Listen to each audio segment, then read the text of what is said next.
Yo, what's going on, people? Welcome back to another Football Carnage show, and it's something new here on the channel for you guys, right? I've been trying to contemplate how I was going to do this for at least a few weeks now, right? And everybody knows, right? I'm a Real Madrid fan. But this channel, it's not a Real Madrid fan page channel, right? Like, we talk about different things. We talk about transfer news just for all teams across Europe. You know what I'm saying? We talk about the Premier League. We talk about La Liga. We talk about just everything, right?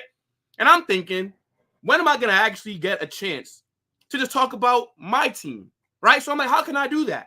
We just got to add a brand new show on the channel. Now, I'm still trying to work out some things like how often I'm going to do it and whatnot, but I'm going to try to do it like a daily thing. You know what I'm saying? Like a Monday through Friday kind of thing. But people, welcome to Madrid Hype. If you guys don't know, right? I see it all the time. Right, when people are talking about players that they think are overrated. And, you know, shout out to, like, Staffy, shout out to Griggs. Like, they're the ones that kind of put me on to, like, the hype thing, right? I never really heard that until I started doing content with them. But, you know, it'd be like, oh, Mbappe hype, Madrid hype, you know, Jude hype. So I was like, you know what? I'm gonna actually take that because I like how it sounds. But, yo, big up to everybody that's in here, right? It's going to be something different, right? It's going to be, again, solely focused on Madrid. But make sure to smash that like button, guys, and subscribe to the channel if you've not done so already. You know, again, still working out some kinks. It's going to look better than this. But, you know, for the first show, I was just more so worried about doing it versus just worrying about all the visual aspects. But, yo, we got a bunch of things to talk about. And big up to everybody that's already in here. But, yeah, it's a lot of stuff going on in the Madrid world, right? Like, you know, there's news about Saudi, right? They've reached out to Vinicius. They've offered him a crazy deal for them to possibly sign him. They want him to be one of the faces of the country before the 2034 World Cup, I believe, right? You also got Man City looking at Rodrygo, then Nico Paz. What's going to happen with him? It's looking like he may leave, but I don't know if it's going to be on a loan or a permanent transfer. Then you also got the links to these young defenders, right? It looks like Madrid are trying to go back shopping in Brazil, at Palmeiras specifically, right? This kid, 18-year-old defender, Vitor Reis. We're going to go to YouTube. We're going to look at some highlights. Also, looking at Chelsea's young defender, 18-year-old Josh Acheampong. I think I butchered that name. But a lot of people are raving about him, saying how high his potential is. So that's one to keep our eye on. Also, Madrid did drop a new kit today, the third kit, the gray one, right? We'll look at that, talk about it, and then we'll also just do a quick look at the squad that will be traveling to face Atalanta in the UEFA Super Cup on Wednesday. We're not going to do like a predictions for that now, right? We'll probably save that for tomorrow's show. But, you know, we'll just look at who's traveling, right? You know, maybe talk about some things that we're seeing there. But, yo, what's going on, everybody? Big up to the chat. Shout out to my guy, Mahmoud. What's going on, bro? Welcome, welcome. Gotta talk about your club, bro. Looks like you guys are trying to take my Indian baller from us, bro. You guys want Rodrygo. It's not happening. Maybe next summer we could talk. But at least for this summer, I know that you guys just lost Julian Alvarez, but you got to look elsewhere, bro. He's a very important part to the squad. But, yo, let's get straight into it. And we got to go first with Vinicius. So there's reports that the Saudi government has contacted him and they've offered him a mega contract for him to join the Saudi Pro League. And there's also reports saying that he's rejected it. Now, I would like to believe that Vinicius is not going anywhere. I mean, what a gut punch, right? Like, what a blow it would be if you end up signing Mbappe and then you lose Vini the same summer. Like, there's just no way this can happen. I think that he is way too important to be leaving Real Madrid, right? He's at the best club in the world. And I know that we can't offer him the same kind of money that the Saudis can. But, I mean, this guy is on his way to being a club legend. I can't see him going anywhere, chat. You guys can get in the comment section and let me know if you think Vini will possibly leave. I know a lot of people kind of have their doubts over whether him and Mbappe can work out together, right? I know Staffy was saying that he believes in a few seasons it's going to be either Vini or Mbappe that's leaving the club. But if I'm being honest, I think that it will work out. This is why you have a manager like Carlo Ancelotti, arguably the greatest of all time, who's going to be able to get these players playing on the same page. But again, that money that Saudi could possibly offer Vini, it's a lot. I mean, like, let's just be real. And I'm going to show the tweet right here. But my question for you guys, how much does a transfer for Vinicius even look like? I think his deal runs until like 2027, 2028, like around that time. And he does have a €1 billion release clause in there. So how I view it is, if Saudi really do want to sign him, $1 billion, take him then. Go ahead, pay that release clause. But there's also reports that they're offering him like $350 million a season, untaxed. That is a lot of, that is generational kind of wealth. Like $350 million for 1 year. That's more money than he would make in the next 10 years. Like, that is a ridiculous amount of bread. And I don't even know how long of a deal it'd be. So let's say if those reports are to be believed, right, that Saudi are coming in with the $350 million offer for Vini, right? How much, let's say, standard contract, like 4 years, right? Let's do 3-year deal, right? 3 years. What's 3 times $350 million? You're telling me that this guy would make $1 billion or 1 billion euros in 3 years? I mean, I'm not going to lie. That is a lot of money, especially if you're going to reject that, right? I mean, like, I know that we kind of view it from the POV of, well, these players, they shouldn't be playing for money. They should be playing for passion. And in an ideal world, yeah, I guess that makes sense. But this is their job, right? Like, think about it. When you go to work and when you're negotiating your contract, you're not going to go and tell your boss or go tell your employers, yeah, you know what? Give me less money because I just love working here. No, you're going to want to make as much money as possible. And I think a lot of fans kind of confuse this in terms of they can't separate their passion for the club versus understanding that it's these players' jobs, right? And you never know. You're one tackle away, right? You're one mistake away from having a career-ending situation happen, right? So if you got to be honest, these players have to make as much money as possible because you're not going to be able to play for that long, right? But I hope he rejects Saudi. I really hope that he does. Because I know that some reporters saying that he rejected it. I also saw some other reports saying that he has not rejected it. And that, they are kind of talking to Saudi and seeing what their offer is. So I don't really know what to believe, right? I mean, the reports just came out, so it's still early days with this. But we've been seeing news about Vini possibly leaving Real Madrid since Mbappe got announced. Like, he's been linked to Manchester United. He's been linked to PSG. Just a bunch of clubs that are looking at him. And I'm telling you right now, I wasn't worried about any of those teams in Europe taking him. But I am worried about Saudi because, again, that money is crazy. I mean, let's be honest. And, again, he has a deal at Madrid. So technically, we don't have to sell him, right? He has a few years left on his deal. So even if he does want to go, if Madrid don't want him to leave right now, we don't have to sell him, right? He's contractually obligated to play for us unless Perez says otherwise. But, I mean, if they pay that $1 billion release clause, I mean, it's crazy. For me, Vini, if he does end up leaving the club, has to go for a record fee, right? I think the record is still Neymar's transfer. That's like 200 and something million. Again, it would have to be in the 300 millions. Even if it's not the release clause that's paid, it would still have to be something ridiculous, like something that probably won't ever be broken again. You know what I'm saying? Like, that's the kind of deal that I would want for Vini. But I don't see him leaving, right? This guy's going to win the Ballon d'Or later this year. He's Madrid's 7. He is the guy. This is his team, right? I know that Mbappe just got here, so there's a bit of a conversation about if this is, you know, Mbappe's team or no. This is Vini's team, okay? Vini's the one that's been here, right? Vini is our number 7. Vini's the one that helped lead us to winning another Champions League as the main guy. He balled out last season. And I think if you want to view it from the lens of, well, Mbappe is going to cause disharmony, I don't believe that, bro. I really don't. I've been seeing videos in training. The guys look happy. I saw him and Mbappe celebrating after Vini scored a goal, right? And again, it's going to be fluidity. There's no reason for him to leave unless it's just about the money. And if it is, I know that a lot of people are going to curse him and they're going to be pissed off, but I would get it.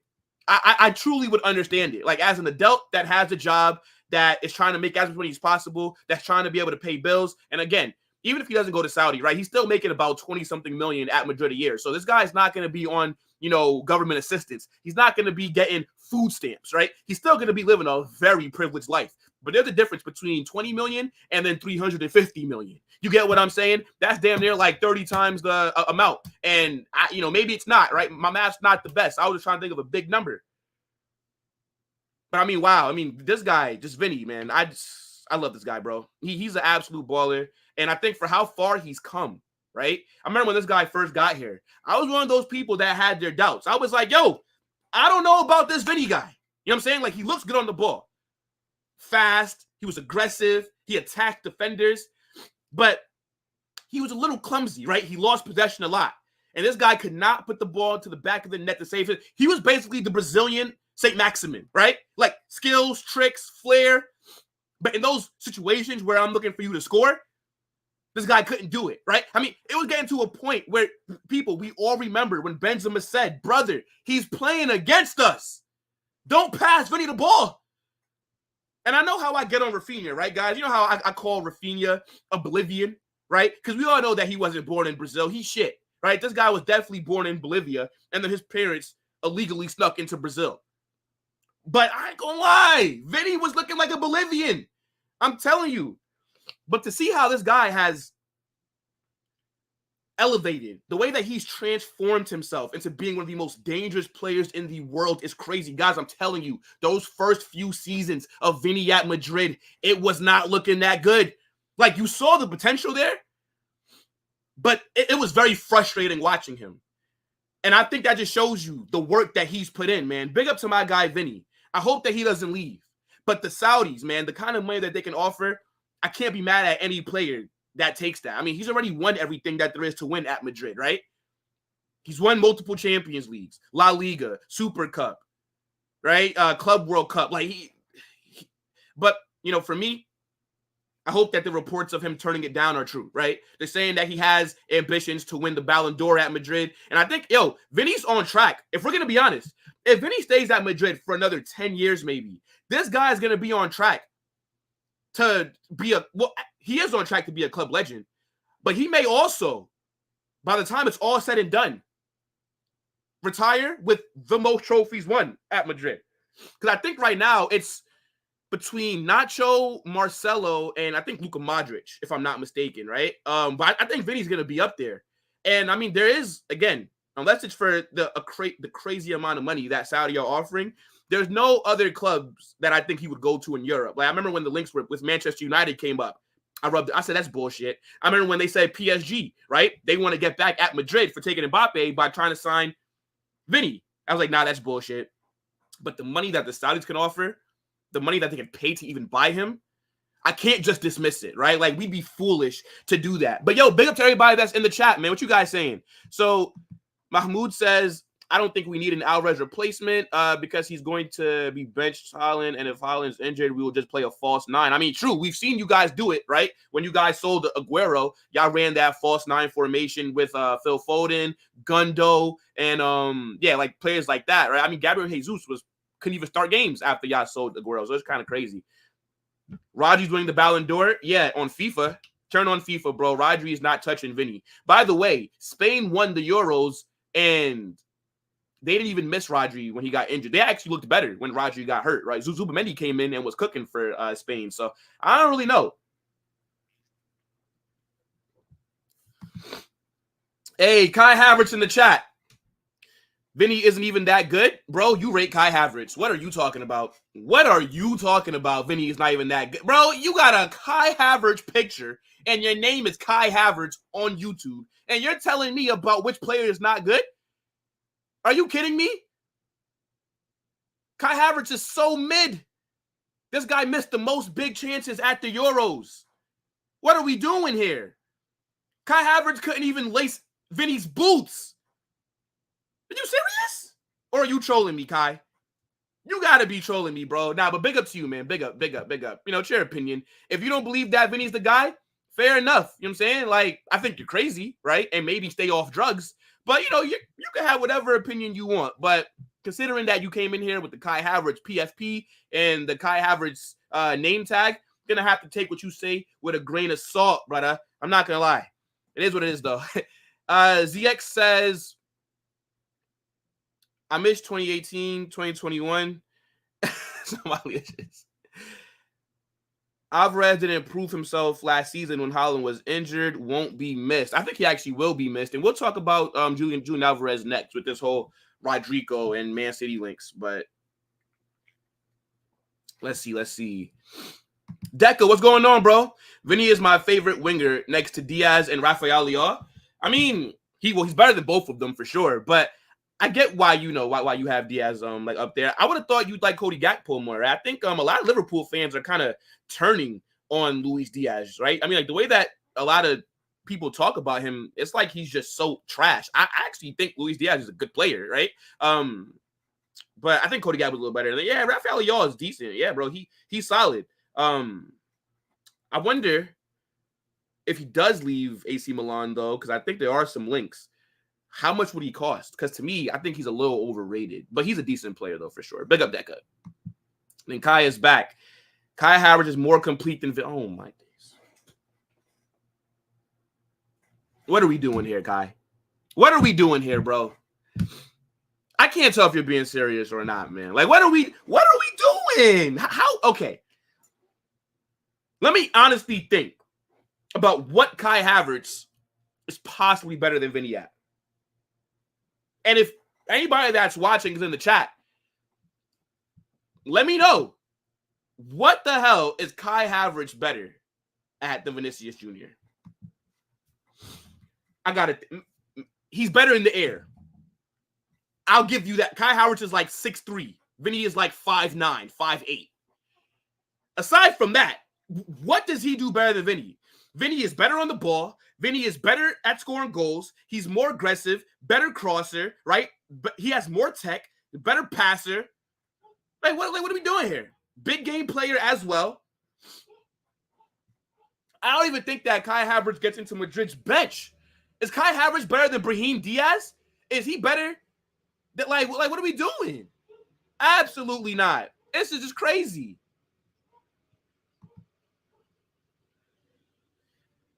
Mahmoud, no, he's not. No, he's not. He's not. Havertz passing is clear. Says who? Why? Because he drops a little deep with link-up play?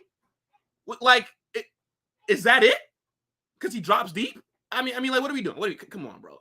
Come on, bro. Kai Havertz is nowhere near the player that Vinicius is, right? Like, there's a reason why Kai Havertz failed at Chelsea and why he's just a mid player for Arsenal. And if you think that Arsenal don't need a striker because they have Kai Havertz, then I guess you're going to be really upset when Man City win the league again next season, right? You're not going to win the league with Kai Havertz up front, bro. Like, it is what it is. It is what it is. Kai Havertz is a squad player, rotational piece, coming off the bench,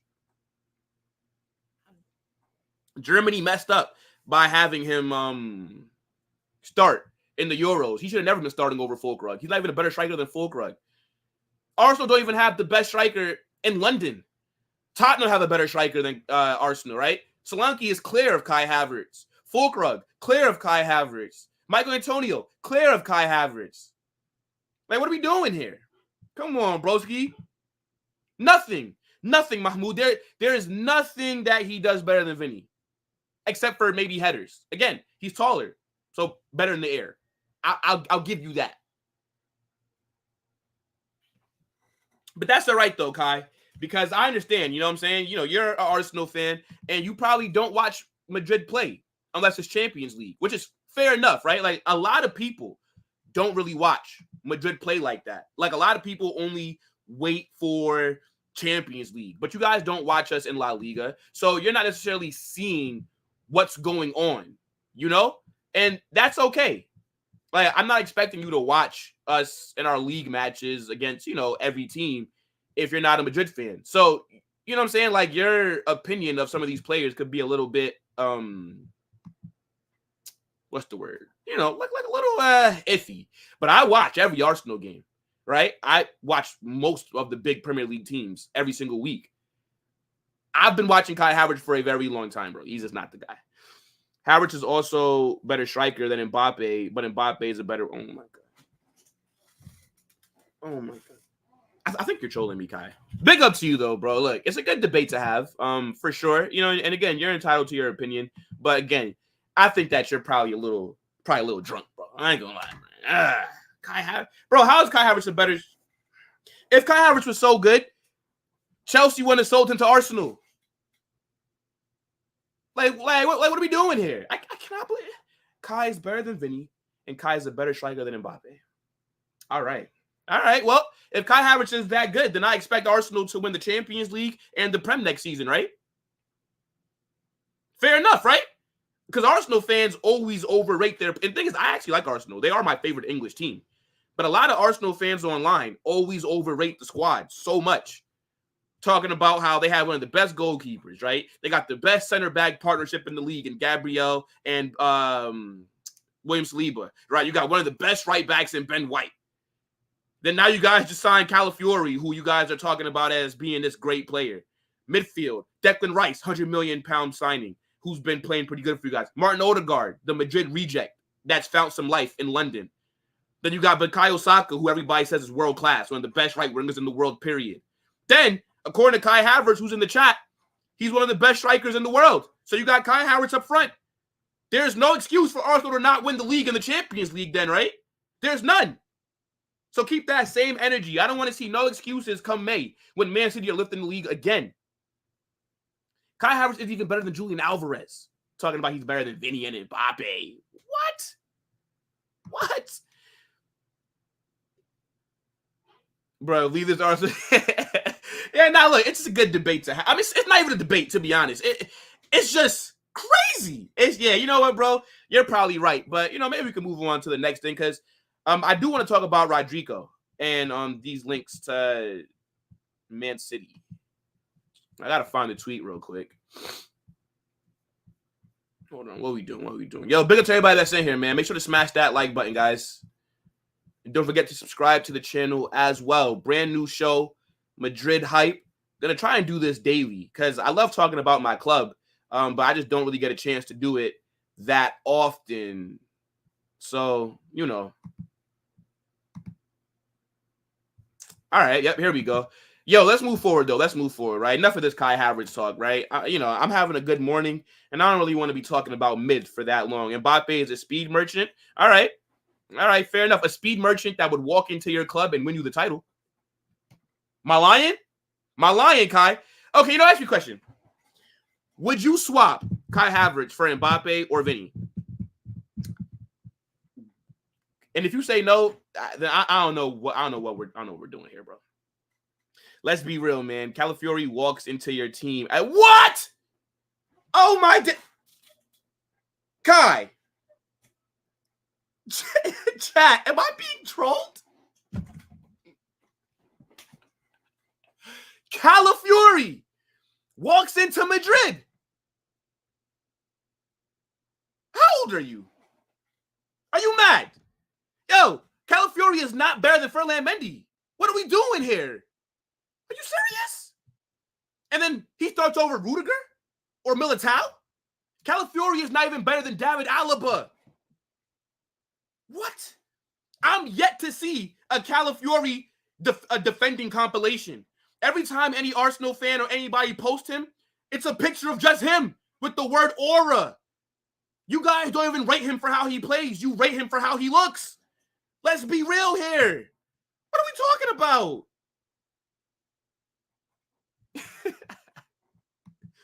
Oh my gosh. Walks in to my back line. Calafiori. Can't even win the FA Cup with your best squad. Talking about UCL, Arsenal are shit. Man, big up Coolest. Big up Coolest. Let's see. Akanji. Oh my days.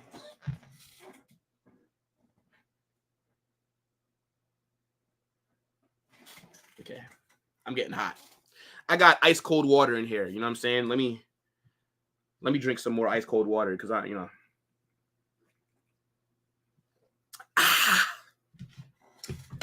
What's going on here? What are we actually doing here?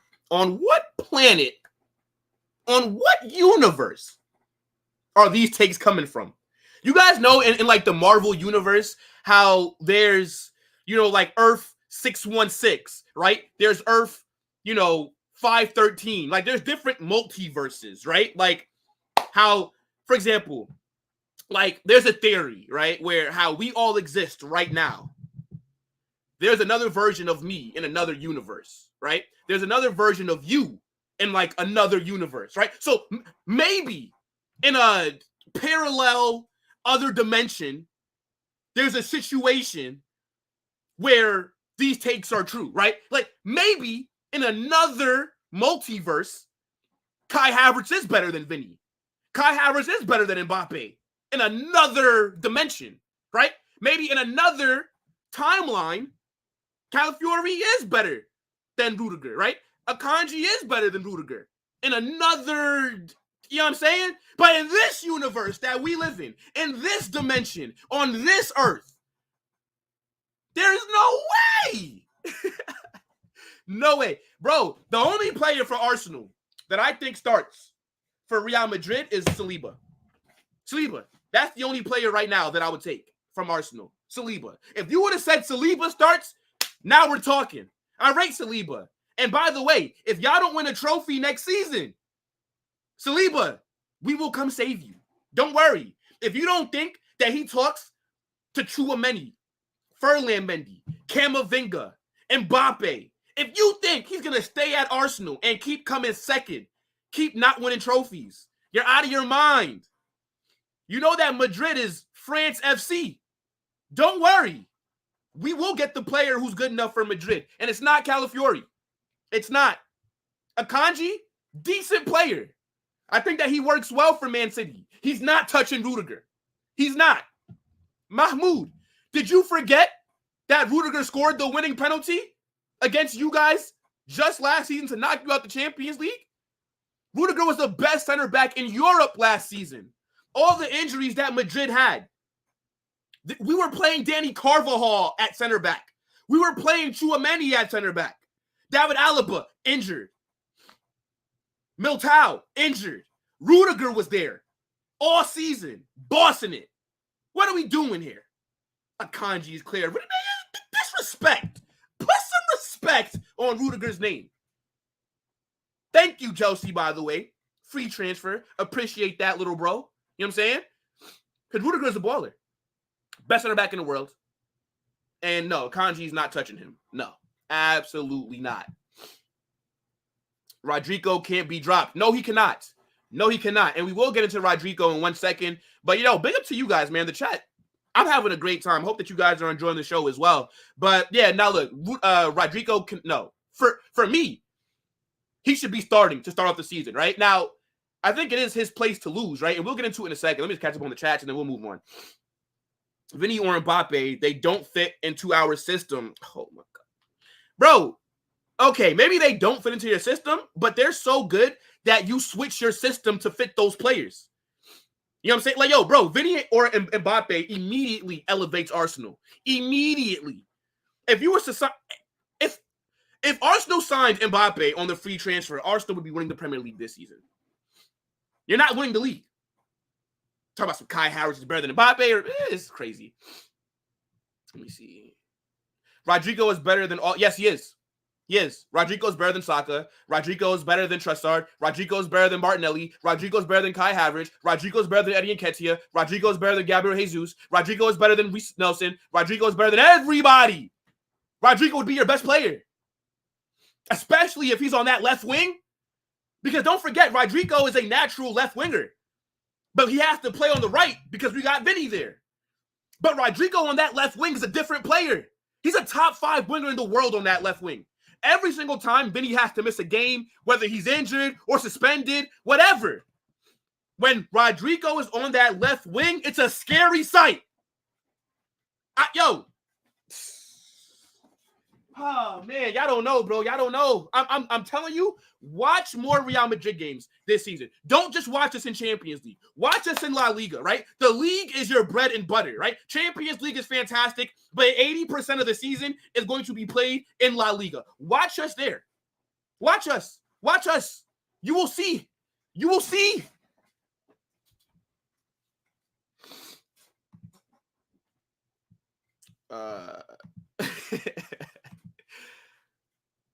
Darwizzy equals 1,000 aura, minus 69 scoring. Oh man, the aura, right?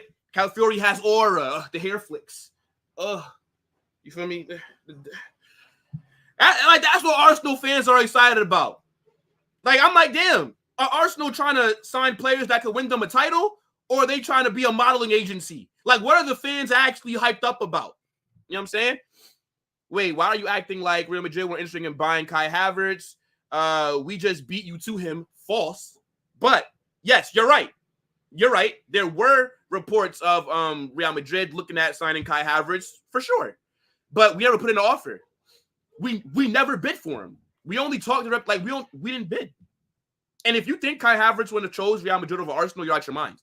But the difference is he would not start for Madrid. He starts for you. He comes off the bench for us. It's a difference. You know what I'm saying? Like, it's like if you're dating a girl, right? There's some guys who rejected your girl in the past, right? But you value her different. So how somebody looks at her is not the same way that you do, right? You love her. Somebody might not. It's just like that with Arsenal.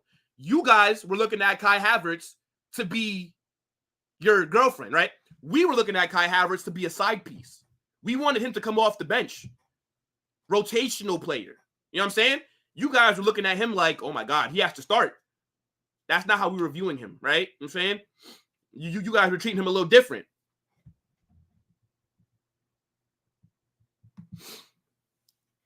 This dude just wants to chat.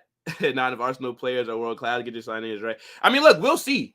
You know, I mean, look, Kai Havertz, if you guys don't win the league this season, then conversations must be asked, right? Savio's a baller.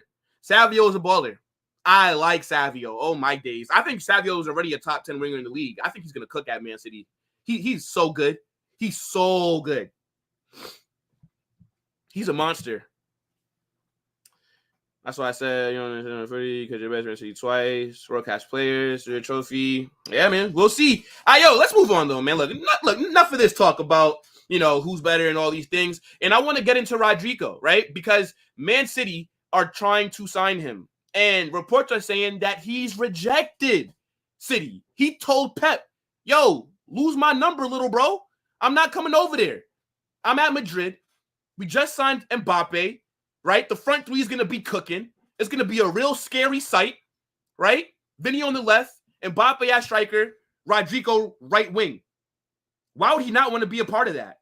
All the reports are saying that Carlo Ancelotti really depends on him and he really likes Rodrygo. Why would you leave? Like, I know Julian Alvarez just left, right? He's joined the Ops. He's at Atletico Madrid. And I get it. Maybe Man City will have to possibly replace him. But it's not going to be with Rodrygo. At least not this summer. Because there's no reason for him to leave. There's none. And I think that there is a way for him to carve out a place in this team where he can bounce back. And last season, it wasn't the best, right? I more so think the reason why Rodrygo struggled was because we were in that 4-4-2, and you have him kind of playing as a striker, right? The two up front. And that's not what he's really that good at, right? Rodrygo is a winger. He needs to be out wide. But again, we didn't have a striker last season, right? Benzema left, and we didn't replace him. Yeah, we brought in Joselu, and big up to my guy. Hope that he crushes it in Saudi. But Joselu is not of the level to be starting week in, week out. Joselu is a player that needs to come off the bench. So that's why you saw Jude Bellingham run that false 9/10 role with the free roam up the middle. And I think the 4-4-2 really only benefited Jude, right? We saw Rodrygo struggle in that formation. And even though he didn't play as good as we all think he should be, he still had a pretty solid season. Now that you have a striker, right? Mbappe is in here, and Endrick is here as well. He's going to be able to go back out wide. And he will cook. Trust me. And I think what Rodrygo needs to do, because let's be honest, in terms of stats, his stats will drop in terms of between Vini, Mbappe, Rodrygo, his stats will suffer the most because he's going to be the third choice in that attack. But I think where Rodrygo can earn his role and not be dropped is by being the creator, right? Is by being the guy that links up the play, that's putting these chances on a plate for them. Because what Madrid are missing, right? The team is damn near complete, but we are missing a true number 10, right? We are missing somebody that's in that midfield that can pull all the strings and link play and has flair, can, pick out a good pass, can create these chances. Like, bro, Jude is not a 10. Jude's more of an 8. Just because he had a good season in that position last year, it does not mean that that's what he can do. Jude is an 8. He's a box-to-box, left-sided center mid. That's why we bought him. When he was at Dortmund and he won Player of the Season, he was playing as a CM. When Dortmund bought him from Birmingham, he was a CM. It's like people forget this, right? Jude is not a forward. He's not a 10. He is an 8. He's technically not that good on the ball, right? And even though I like Jude, we got to be honest. As an 8, he is much better than he is as a 10. So I think what Rodrygo can do is slot into like that role where he's picking up the ball and he's the one that's creating chances. But I would be lying if I told you I wasn't worried about him possibly leaving. Because even though Man City are not as big of a club as Madrid are, if you were to leave Real Madrid right now, the best team to go to is arguably Man City. They have a great squad. They have arguably the best manager. They're going to keep winning trophies. They're a very well-run club. Their owners are ambitious. So I think you'd be foolish to think Rodrygo would not go there. But the reason that I think he's going to stay for this season is because he's a starter. Now, if Rodrygo gets dropped, and if he's coming off the bench, and if he's no longer a starter, let's say Arda Güler takes his spot on that right wing, right? Because a lot of people want Arda to start. And Arda's been on some great form, right? At the Euros was cooking. During preseason for us was cooking. And Rodrygo's underneath a lot of pressure. So if he gets dropped, and if he falls out of the starting 11, I can see him leaving. I can. But at the same time, do Man City actually need him right now? They have a bunch of wingers, right? You got Phil Foden, who plays on the right wing. You just signed Savio. You got Jack Grealish. You got Jeremy Doku. You got Bernardo Silva that can also play on the wings as well. So for them to want to sign Rodrygo, you got to sell somebody. You have to. There's no way that you can sign him while also having everyone else there. And I know that there's talk about him possibly being a Julian Alvarez replacement, but how can that be? They need a backup striker. I don't like seeing Rodrygo play as a center forward. I don't like it. He can do it, but that's not what you're going to play him at to get the best out of him. But yeah, we do got to think about it from that POV, guys. And Man City, let's be real, they could possibly offer him more money than we can, or maybe more money than we are willing to. But yeah, the report is saying that he's rejected Pep, and hopefully it's true, right? Hopefully he doesn't go anywhere.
Yo, I'm back. Yo, sorry about that, guys. Yo, my fault.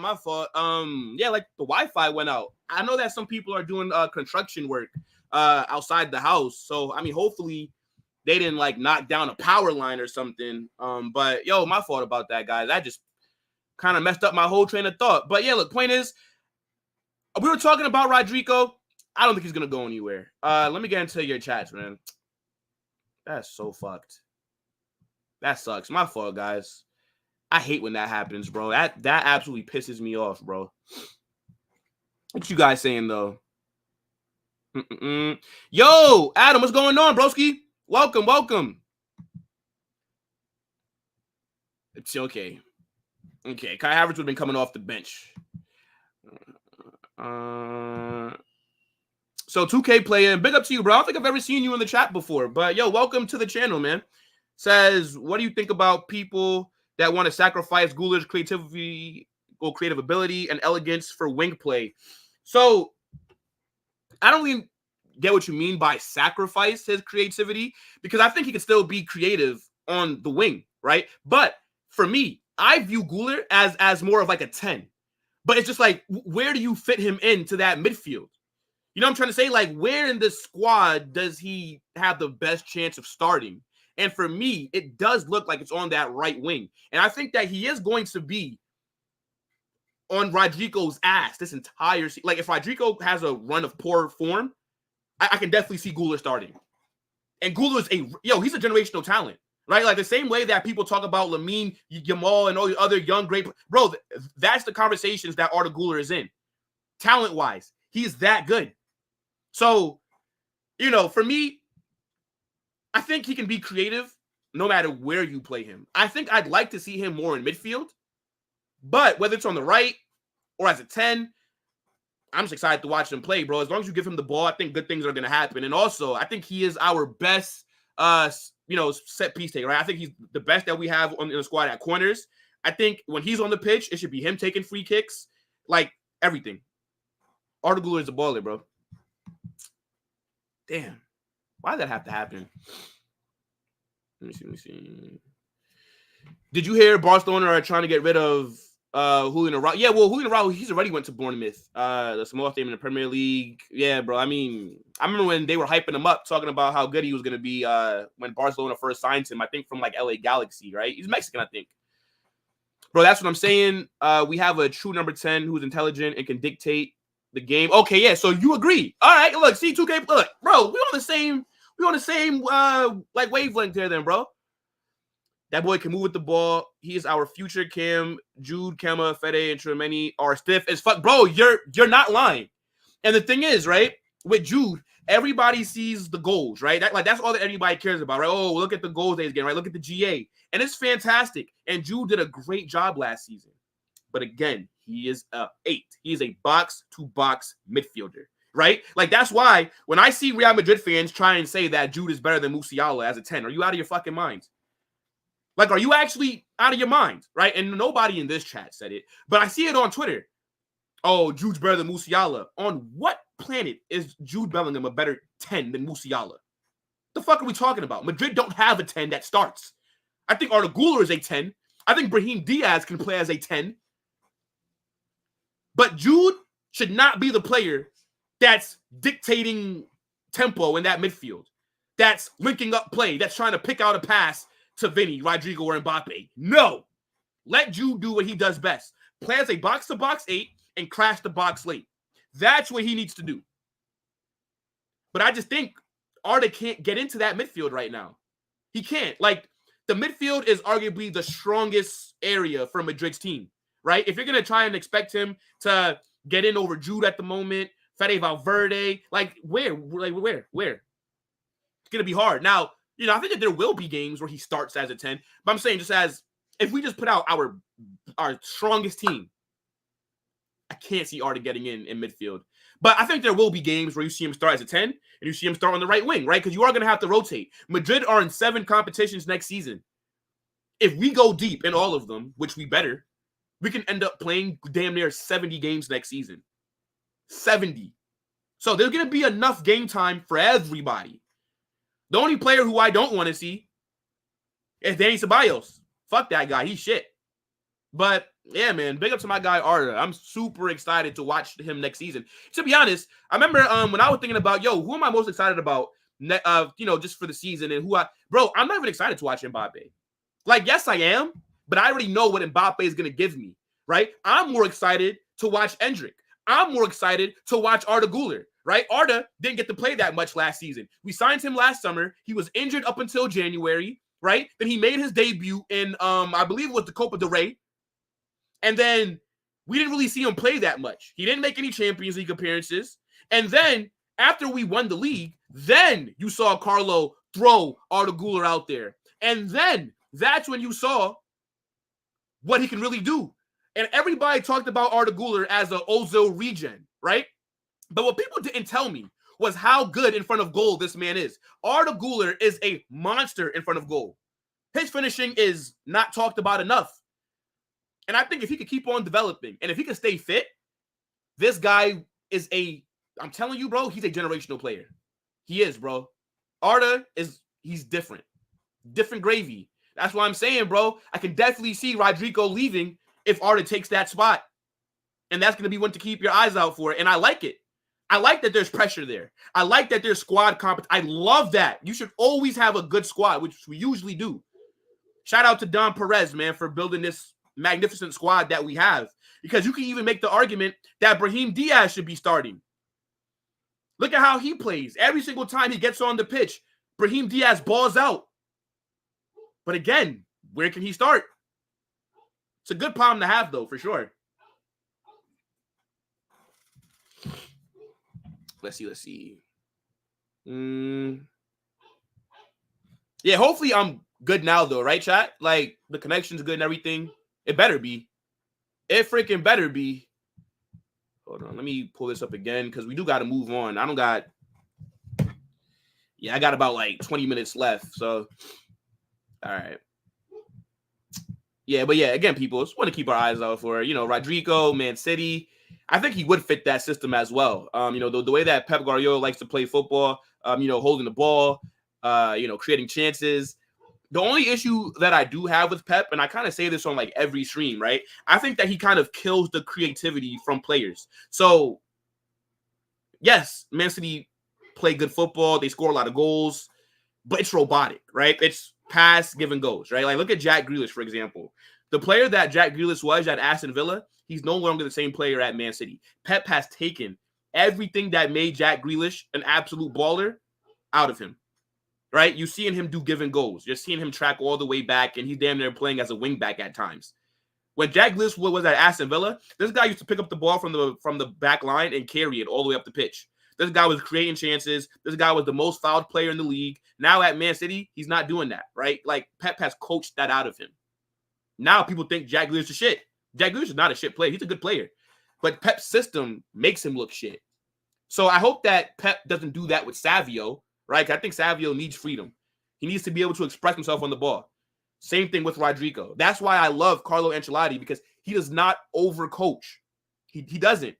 He lets these players do what they need to do. He's not there like an Arteta on the touchline, shouting the whole game, pointing and all that. No, he's letting his players play. When you have good players, you set them up in their formation, and then they're the ones that are on the pitch that are going to have to communicate with each other, that are going to have to talk about what things, during halftime, if things are going wrong, then you talk to them then. But you got to trust your players. So for me, Rodrygo, it's that right wing is his to lose. I think against Atalanta, I think against Mallorca to start off the season, he needs to be starting. Now, if his performances dip, if he's not playing well, if he's dropping stinkers, drop him. Put Arda in there. Let them have a go. Let them battle for that right wing. And I think that we will see Rodrygo get back to his best, right? Rodrygo, Mr. Champions League. By the way, City, he does own your club, right? This guy loves to play against Man City. He's always bagging a goal versus you guys, right? He's always causing issues for your team. So I get it. You're probably thinking, well, if he's going to keep scoring goals against us, we might as well fucking buy him so he can't score against us anymore. But I think we are going to see Rodrygo get back to his best, right? Because there's no way that I think he drops another mid-season. because he was mid to, I'd say, above average last season. But I think that seeing how good Arda's been looking, knowing that he can get dropped, is going to push him. And yeah, I'm excited. I'm excited, bro. But let's keep it moving, though. Fucking hell, connection issues, man. Just killed the whole vibe, right? Yeah, face cam photo. Okay, I think we're good, right? So Deca says, if Rodrygo did leave Madrid, I don't think he would join City. He would join a side that needs a young attacker like Liverpool or PSG. I mean, he'd start for Man City, though. That's the thing. He'd start for arguably the second best team in the world right now. So I don't really see that being an issue, to be honest. Liverpool, I know that you guys were linked to him before. I remember Rodrygo even came out and said that you guys tried to sign him when he was still in Brazil. But he turned it down. So, yeah, I mean, there could be some interest there, and maybe PSG as well. But I can't see PSG and Real Madrid doing business for a very long time. You know, I think that there is genuine hate between the two clubs, right? Like, I don't necessarily think that they're looking to be working together. The Super Cups are just one game or two for the Spanish, but on Wednesday, just one against Atalanta, which is going to be played in Poland. Okay. Yeah, look, I'm excited. We will be doing a watch-along for that, so I hope that, you guys are going to be here for that. That will be Mbappe's debut. It's going to go crazy. I cannot wait. Cannot wait. I'm so excited to see how we line up as well. I'll probably talk about that tomorrow, right? Just like how we'll line up and, what the expectations are, things like that. Let's see. If Carlo goes back to the 4-3-3, let's assume Guler's the one playing a 10. Which two midfielders are you playing double 8 with? Oh, shit. So Tchouaméni has to start as like that DM.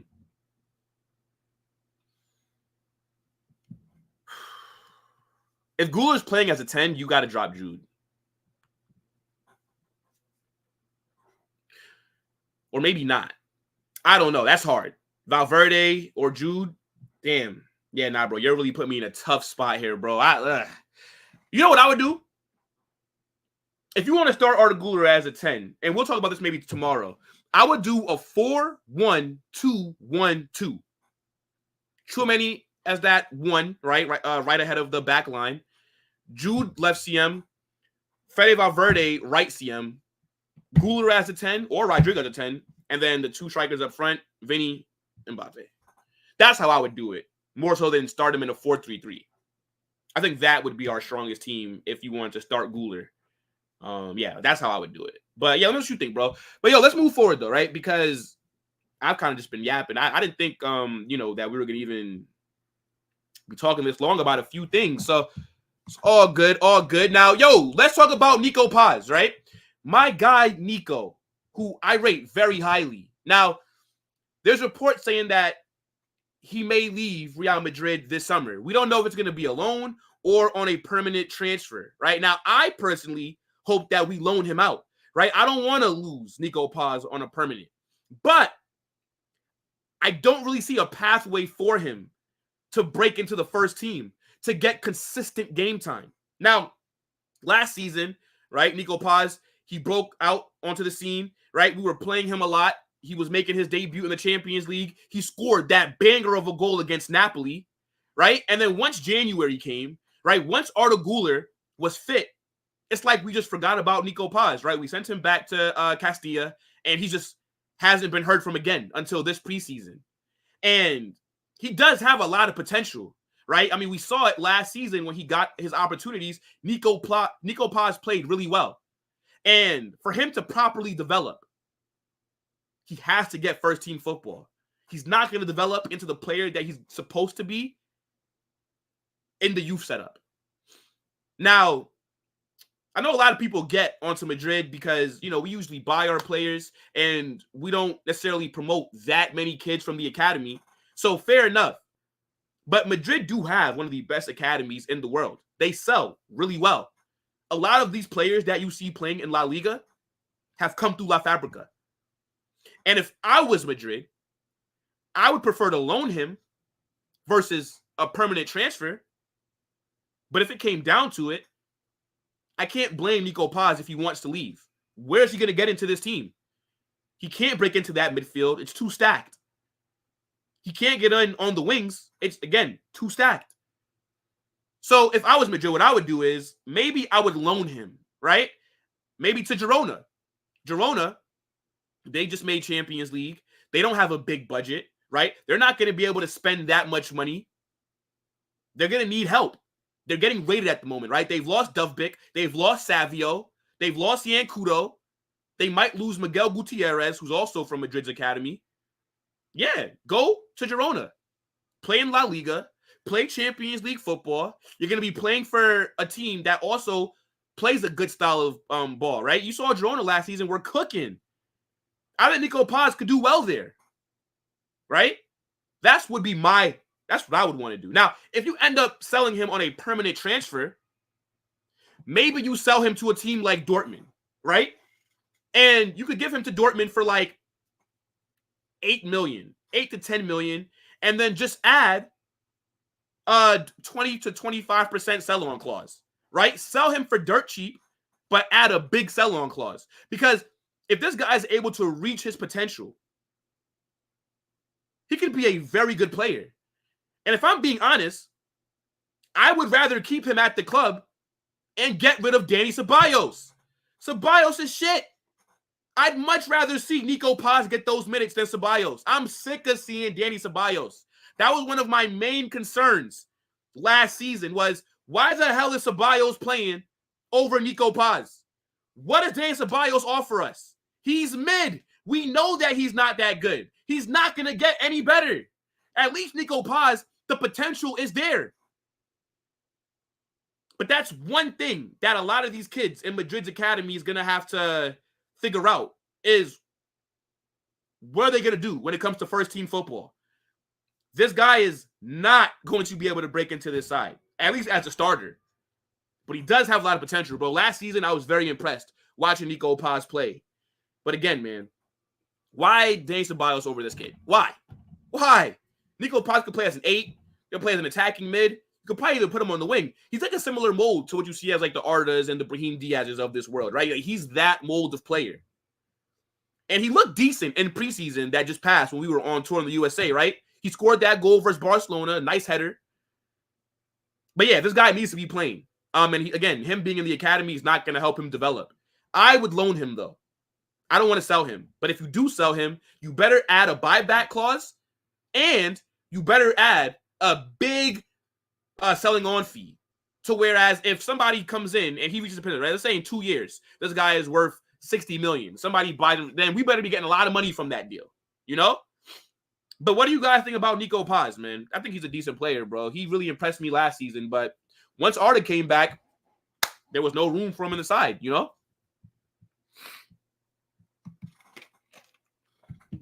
Oh, my days.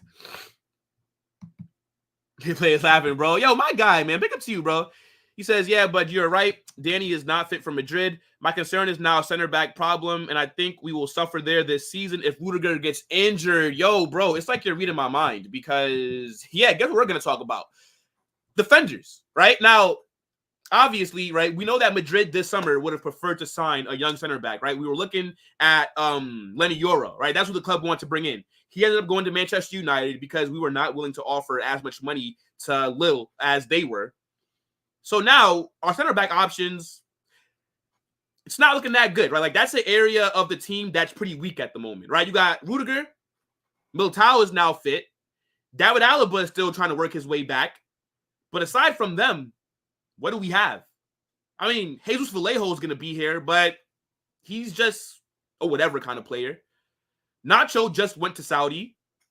So, yeah, we do need a young center back. Like, we are going to be real short in that area. And again, there's a lot of games that need to be played next season. And I know that there's reports about, you know, Tchouameni's going to be playing center back sometimes. And we saw him do it last season, right? He looked really good as a center back. Him and Rodrygo, they actually did cook. So I wouldn't mind that. But I would want us to sign a center back before the season starts. Now, we are being linked with two youngsters. An 18-year-old defender that plays center back for Palmeiras called Vitor Reis. And then we're also being linked with a young defender from Chelsea, Josh Acheampong. And I think I butchered his name once again. And I've never watched either of these players play, but a lot of people are high on this Josh Acheampong guy.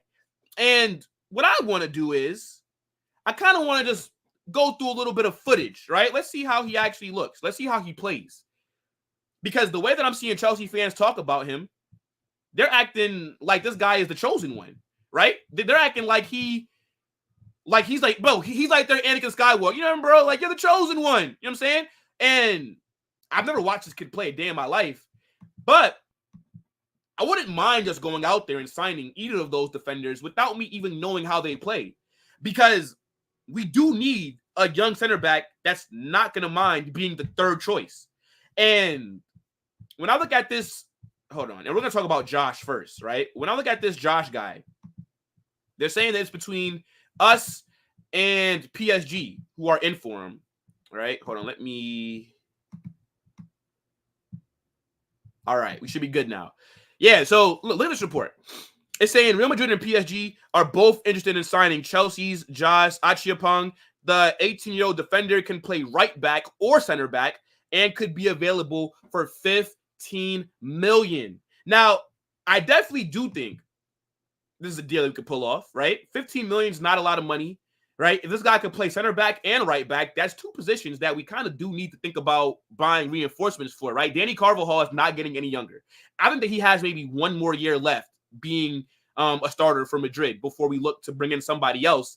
And then again, we just talked about the defenders, right? It's really just Rodrygo and Militao at the moment, right? David Alaba is still working back from injury. We just lost Nacho. Jesus Vallejo is mid. So we're going to have to maybe even play Tchouaméni there sometimes.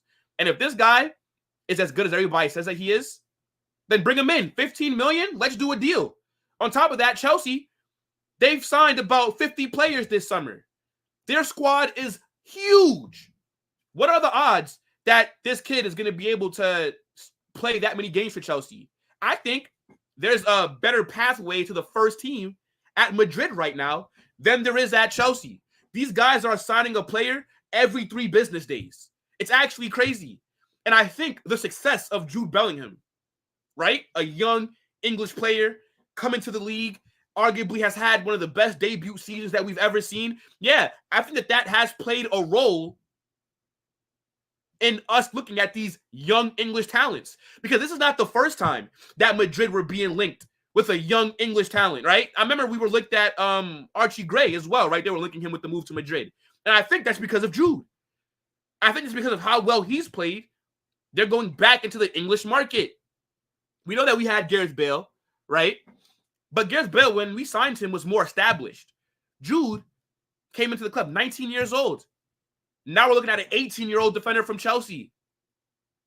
And again, he looks good. I've watched a few comps. And let's actually play one right now, right? Let's kind of scout the kid, right? Let's share the tab. Can you guys see this? Or not? Let me know. I do want to skip this ad, though. Is this playing? What you guys saying, man? Let's see. Let's pick this up a little bit. Should we get a little volume up in here? Let's see.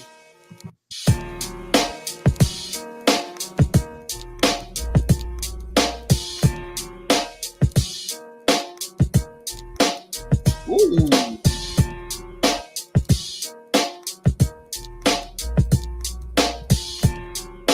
He looks good on the ball. Is this him on the ball moving like that? What the fuck?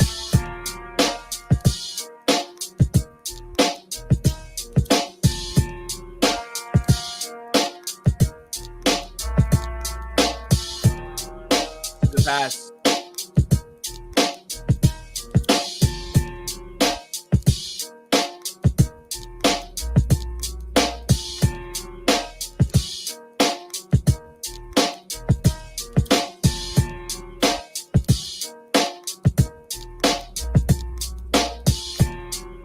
Interception. Nah, chat. Look at how he's moving on the ball. Chat. What the Yo. 5 tackles. Good play. Good pass.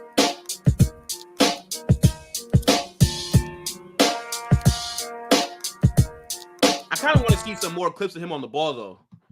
There's some good passing, too.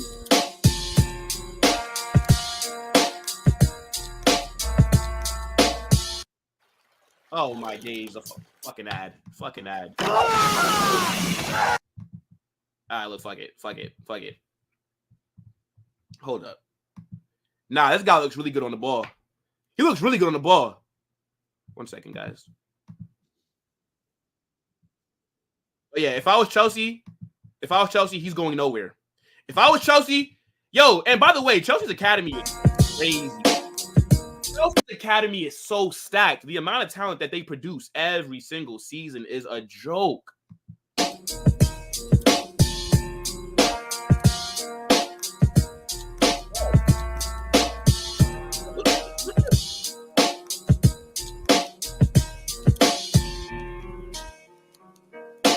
This guy looks like more of a midfielder than a defender, though. He has really good feet. Now, I don't necessarily just want to players just based off of compilations, right? Because comps can make anybody look good, right? Like, tell me when's the last time you've seen a compilation and the player looks shit? It doesn't happen. You get me? So, you know, I don't want this to just be the end all be all, but this looks really good. He does. And again, you know, he does kind of fit the profile of players that we need, right? You need a young defender. We need a center back as well. And they're saying he can also play as a right back. And he looks like he's good on the ball, seen some good tackles, some good interceptions, some good passing. Yeah, if I was Chelsea, he's going nowhere. But again, there's a lot of players that Chelsea's been signing. And again, once Madrid come calling, Jude, call this guy, bro. Call him. Call him and tell him how great life is at Madrid. There is a first-team path at Madrid right now for him. So, I don't know. What you guys saying, though? Nico Paz and Jeremy Delon to Girona. Here we go. Yeah, Jeremy, bro, the Puerto Rican kid. Yeah, we'll see. I was thinking of Nico Slaughterback. He is good, but we are not. Yeah, I think he costs a little bit too much money, and he starts for Dortmund, right? Would he want to come to Madrid and come off the bench? I'm not too sure. And he's also not that young either, right? Would Bastoni be good for you? Yes! It's Bastoni. Of course. Bastoni's a baller. But I can't see us signing him. It probably costs a lot of money. Let me see. Yo, Lit Talk, what's going on, bro? Yeah, I've never heard the guy until we were linked to him. And I asked some Chelsea fans about him, and they rated him very highly. There's also something missing in Madrid's attack, bro. An aerial threat. Bro, 2K player, I like you, bro. I like you. I was just talking about how Joselu was going to be missed, and people were saying, nah, you got Mbappe and Endrick. You're not going to miss Joselu. Of course you're going to miss Joselu. We don't have anybody to cross the ball to. That's why when Joselu and Fran Garcia were starting games, well, not starting games, but like when they came off the bench, right? Like when we needed something different. Fran Garcia is an excellent crosser of the ball. Joselu is good in the air. What are we going to do now if we need to switch things up? Mbappe is like 5'10". Endrick's like 5'7". Who the hell we crossing the ball to? Jude? Yeah, bro, you're right. Because, bro, this is what I was saying. Fran Garcia, right, is one of the best crossers of the ball in our team. Joselu was very important. Yes, he was not of the level that you want a starter to be. But we didn't buy him to start. We bought him to do exactly what he did. Come off the bench and impact games. And we are going to miss him. We are. Because now we don't have a profile of a striker that's good airily. So now we're going to have to keep everything on the ground. You get me? So, it's crazy. Hold on 1 second, guys.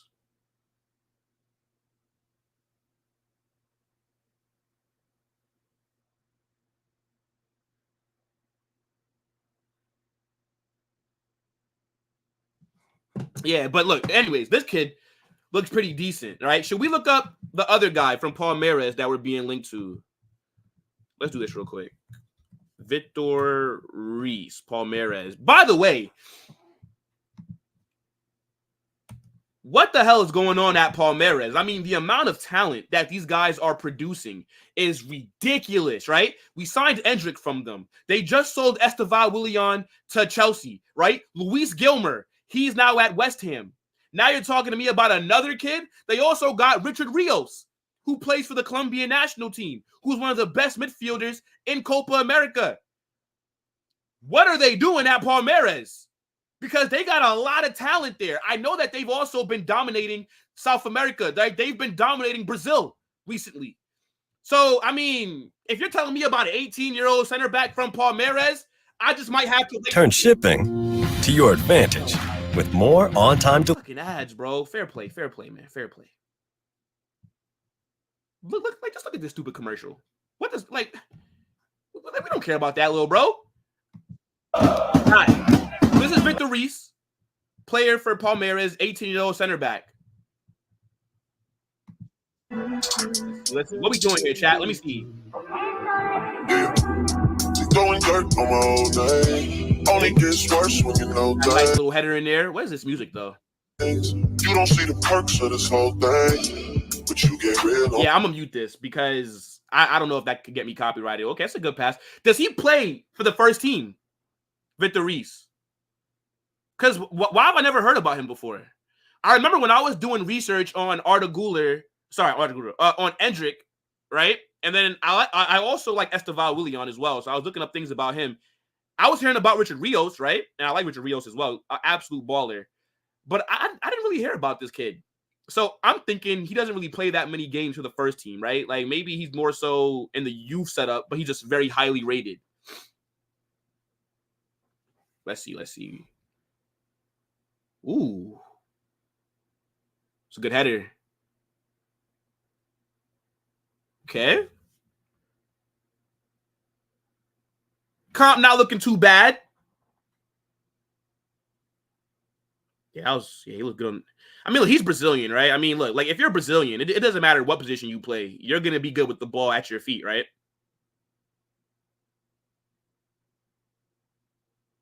Just from like the first few minutes of this video right here, I think I do prefer Josh Acheampong, though.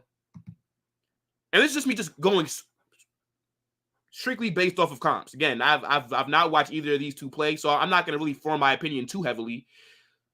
But Josh looks better on the ball. Better passer, and he's also a little more versatile, they're saying, right? Center back and right back this guy could play at. Could carry the ball as well. But nah, this guy looks good as damn. I mean, how many goals is he scoring from headers? Fucking hell, it's like the third or fourth one. All right, look. Junie Califat. Junie. I see the vision, bro. I see the vision. Sign one of them.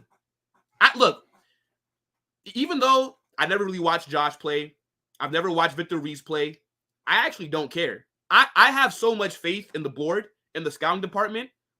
They have so much credit in the bank that whoever they buy, whether I watch them play or not, I'm going to be happy with it because I trust them. You know what I'm saying? But, you know, look, we do need some defender help. So, again, that's one to keep our eyes on, right? Really, we're being linked to those two youngsters. Let me know which one you would rather sign, right? We went through a little quick compilation of both. Look pretty decent, right? Let me see. Big up to Adam, bro. Big up. I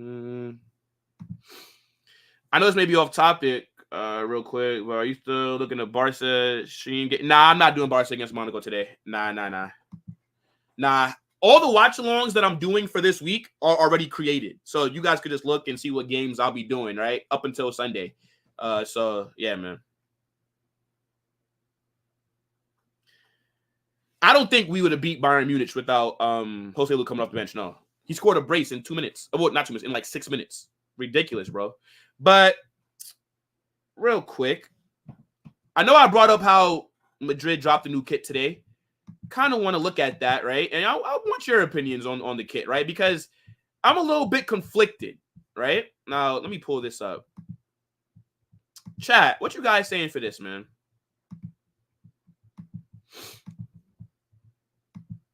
Do you guys like the kit? I like it. I like the gray, right? I like the design. I like that it's the classic Adidas logo, the leaf-looking one. But my main thing that I do not like about this kit is the collar. I hate jerseys with buttons on them and collars. Why?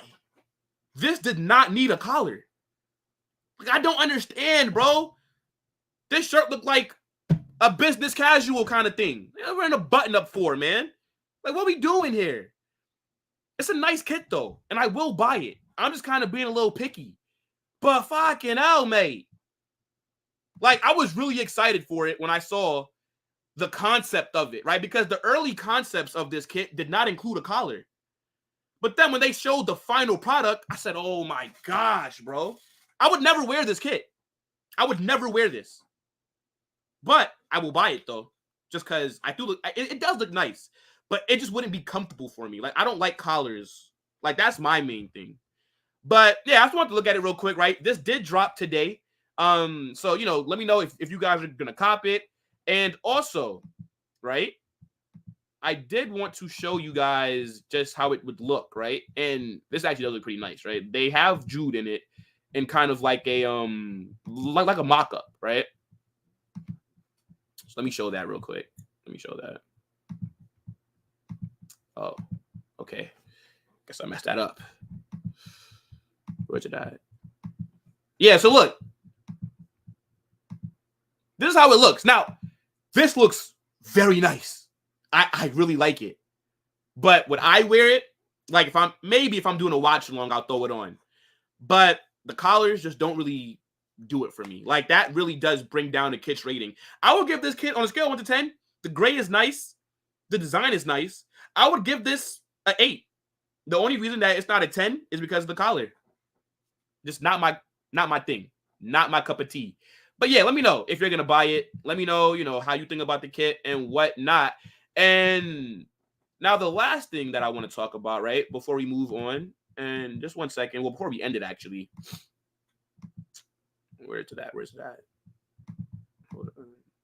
Yeah, we're gonna get into this real quick, and then we'll end up ending the stream. But so we all know that the Super Cup is this week, and Madrid have released the squad that will be traveling for this game. So goalkeeper, right? Courtois, Lunin, and Fran. Defenders, Carvajal, Militao, Alaba. Now, that surprised me, right? Because we all know that the report is saying Alaba is still trying to work his way back to fitness. I don't think he's going to play. I think he's just more so included in, like, the traveling squad. But do I think he's going to be an option on the bench? No. But he'll just be there with the squad. Lucas Vazquez, Jesus Vallejo, Fran Garcia, Rudiger, Mendy, and Jacobo, right, from the academy. I think Jean Martinez was going to be traveling for this game, the 16-year-old defender, but he ended up tearing his ACL last week, which sucks because I know a lot of people rate this kid highly. A lot of people were talking about maybe he could be that young defender that, you know, breaks in to the side that gets a lot of minutes this season. But you know, the ACL injuries at Madrid are just a joke at the moment. Like, we just cannot seem to keep players from getting injured in that kind of capacity. Hopefully, you know, he's able to bounce back and recover because that sucks, man. 16 years old, and it looks like you might break into the squad. You get that kind of injury, it's rough. Then the midfielders, you got Jude, Camavinga, Valverde, Modric, Tchouameni, Arda Güler, and Danny Ceballos. Now, again, why the fuck is Danny Ceballos getting minutes, bro? Take him out the squad. Put Nico Paz in, whatever. And then attack Vini, Mbappe, Rodrygo, Endrick, and Brahim. Are you guys excited for the Super Cup?